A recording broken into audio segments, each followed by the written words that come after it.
So this is where I tend to have problems when it comes to quantum mechanics and Bohr's radius.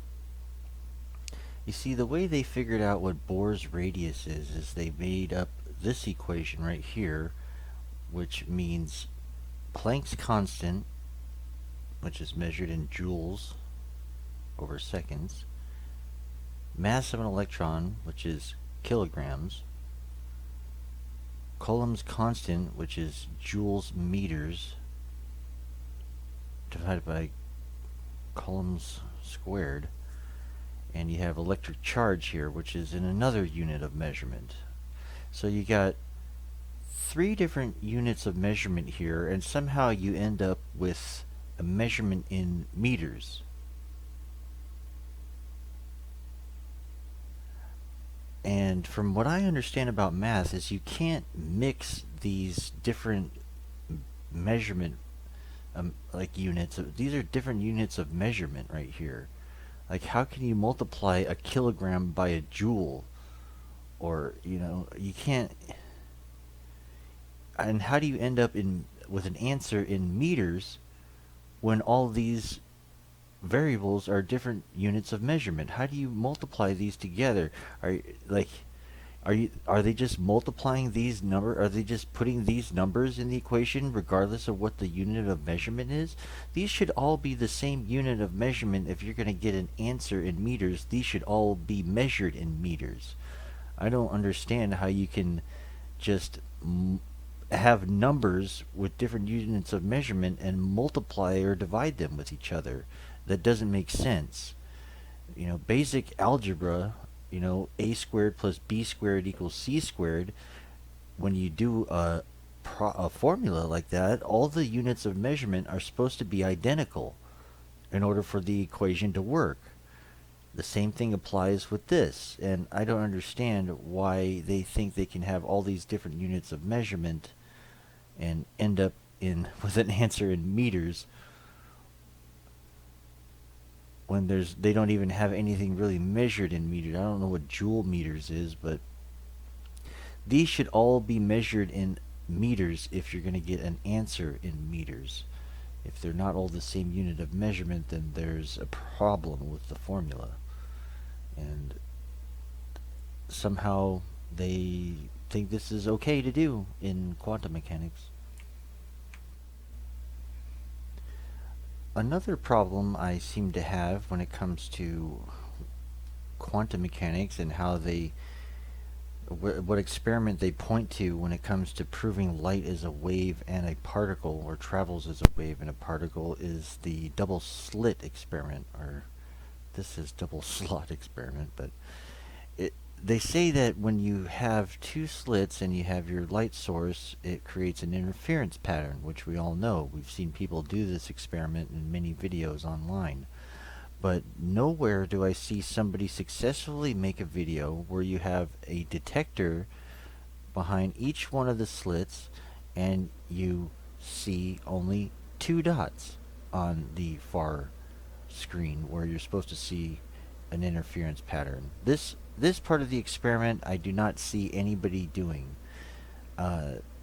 anywhere. Like, I only see a picture of it in certain places like this.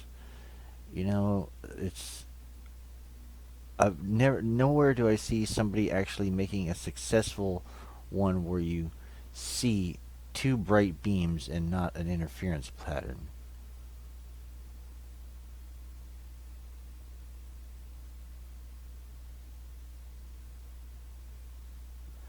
Yeah, see, here's a picture of what it's supposed to look like, but these are computer-generated results. You don't see somebody actually doing the experiment anywhere.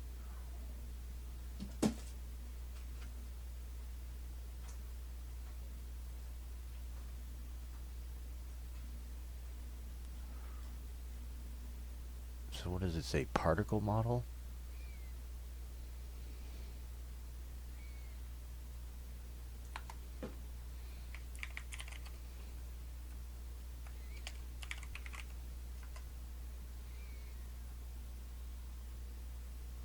See, here's a ton of, images on what it's supposed to look like.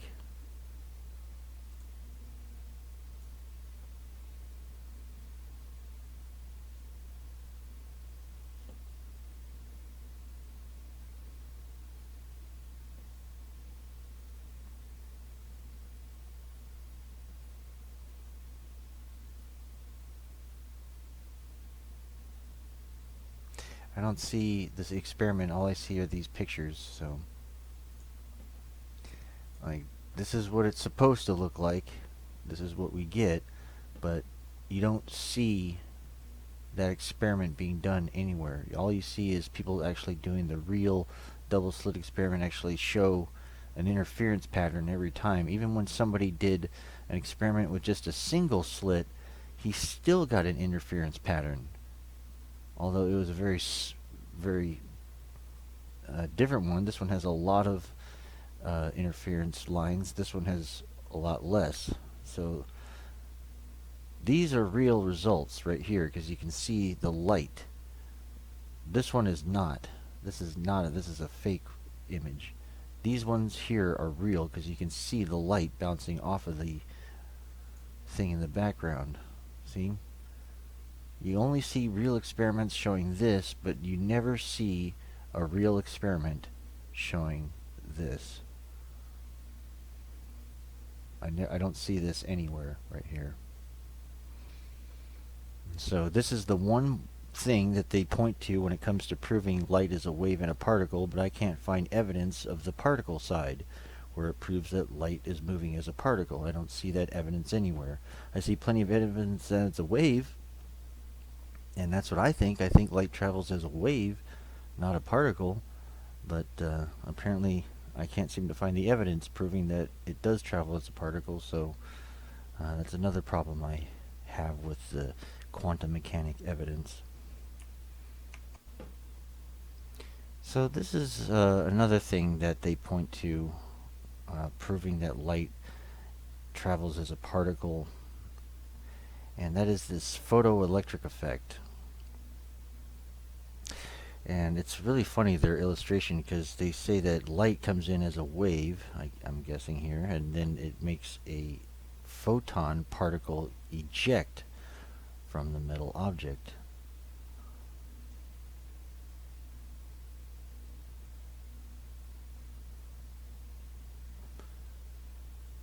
And if you actually look, I mean, I guess this is one of Einstein's things. No electrons.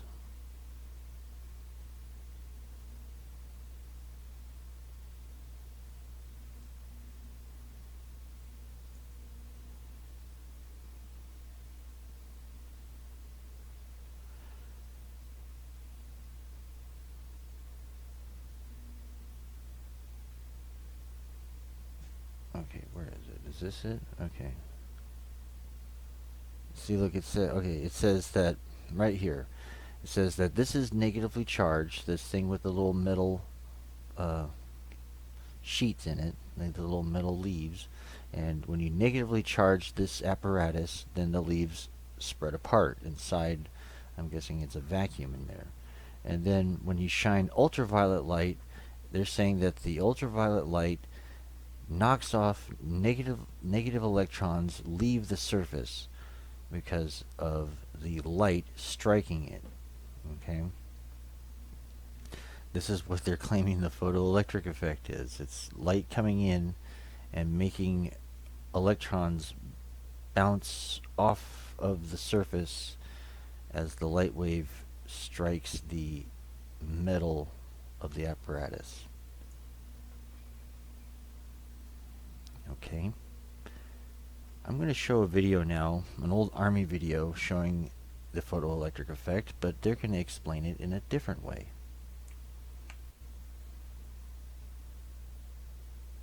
The conduction of electricity through solutions, through gases, and through vacuum. In passing a current through a solution of silver nitrate, we find that metallic silver is deposited out. Exact relationship exists between the weight of this silver and the amount of electricity used. Okay.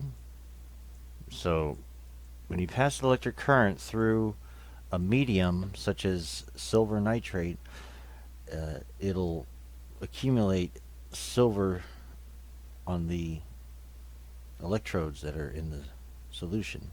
But listen to what he says now about what happens when electricity comes in contact with air. To this astonishing conclusion, we are led also by experiments on the conduction of electricity through gases. Ordinarily, gases are non-conducting. Electricity normally does not leak off charged wires in direct contact with the air. Likewise, an electroscope will hold its charge almost indefinitely. Okay, does that look familiar? This is the apparatus that they use in the photoelectric effect. If, however, a flame is held near a wire attached to the electroscope, the leaves collapse at once. So just heat alone will make the leaves discharge. Now, is it the light from the heat, from the flame that's striking the metal that's causing them to collapse, or was it the heat transfer that caused the leaves to collapse? Now watch what they say about what happens when you turn X-rays on around the apparatus. Similarly, X-rays produced even at some distance cause the charged leaves to collapse. Okay. So according to Einstein and according to quantum mechanics, the light rays come in, strike this piece of metal right here, this metal ball, and electrons get knocked off into space, causing the electric charge in here to discharge. The negatively charged electrons in here are discharging out of the metal into space as a photon. I don't know. But anyway, listen to this explanation. And explain these phenomena if we assume that the flame and the X-rays caused air molecules to become charged, some positively and some negatively. With a positively charged electroscope, negatively charged molecules are attracted to the knob and cause some of its charge to be neutralized. Furthermore, when the electroscope is negatively charged, positively charged molecules present cause the leaves to collapse. When the X-ray tube is turned off, these charged molecules called ions are no longer formed. Those remaining neutralize each other, and thus the air again becomes a non-conductor. Okay, so did you catch all that? Now when the X-ray light is on, it turns the gas that's around the apparatus into positive and negative charges, the called ions. The atoms, the molecules that are in the gas around the apparatus perform positive and negative charges, and when those charges from the gas interact with the charge of the apparatus, it causes it to discharge. It's not photons of light coming from the X-ray machine or X-ray emitter striking the metal, causing electrons to bounce off. It's the gas around it that's causing this to happen, not the light wave striking this metal like a billiard ball, knocking electrons off into space. That's very childish way of looking at it. So this is also another problem that I have with quantum mechanics and how they are trying to say light is a particle and a wave, where this explanation actually makes sense. The one that they explain here does not.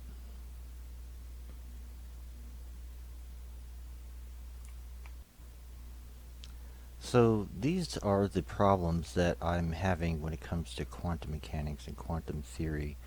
It says right here in its definition that it provides the mathematical framework to study the behavior of subatomic particles, where I just showed that in the formulas that they use multiple units of measurement in their formulas. And according to basic algebra, they should all be the same unit of measurement in order for the formulas to work. If the formulas have different units of measurement, then how can you multiply or divide different units of measurement together? How can you multiply or divide a speed by a mass, or a joule by a time, or a joule by a speed. It's like you can't multiply different units of measurement. You can't multiply a mass, a measurement in mass times a measurement in a speed, or a measurement in a speed divided by a measurement in electric charge or joules. It's like that makes no sense. They all have to be the same unit of measurement in order for the formulas to actually work and to get an answer with the same unit of measurement that you have in your formulas. They show different units of measurement in Bohr's radius, and that is not how mathematics works. You need the same unit of measurement or the formulas do not work. The same thing when it comes to the photoelectric effect. It says that the photoelectric effect, it says when a photon, quantum theory explains the photoelectric effect is by considering light as made up of particles or photons instead of an electromagnetic wave. So they're saying it's a photon or particle instead of a wave, and the theory states that a photon hits a metal surface and can transfer its energy to a single electron if a photon's energy is greater than the metal's work function. Okay? And the video that I just showed kind of explains that in a different way. It says that the gas around the apparatus, around the metal surface, is what causes it to discharge, not the photons or the light particles striking the surface.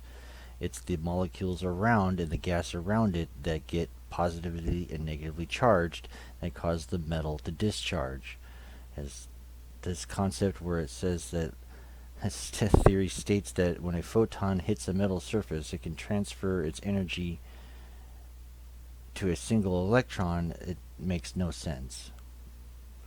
And when it comes to the double slit experiment, trying to look for the actual experiment showing light is a particle, I do not find actual evidence of that anywhere. You look it up on the internet, you find plenty of people who've done the experiment showing the interference patterns, but none do I see them actually showing a pattern where there's only two beams and proving that light is a particle. Like this one, I don't see this pattern anywhere. I don't see anybody perform this real experiment anywhere. It's always, the real experiments always show interference patterns like this. If there was a experiment, an easily done experiment like this one, this double slit experiment that shows the interference pattern, if there was a simple experiment that could be done to show the particle pattern, then why isn't it here? Why don't I see it? Double slit experiment showing light as a particle, and I don't find it anywhere. Okay, so this is another problem I have with quantum mechanics. See, look, this is fake. This is a fake image. This is not a real experiment showing the actual, it actually really happening. Like, I only see, very rarely do I even see a fake image of it. I never see somebody actually performing a real experiment showing light as a particle evidence of that. So these are my main problems I have with quantum mechanics, and where they fundamentally have gone wrong with their formulas and mathematics. And the two experiments they point to, the double slit experiment and the photoelectric effect, they both are incorrect, and those are the two things that they claim is evidence that light is a particle. And the two experiments they point to, I don't even see, they don't even work. I don't see evidence of one, and the explanation that they use for the other is not correct. So those are my problems I have with quantum mechanics.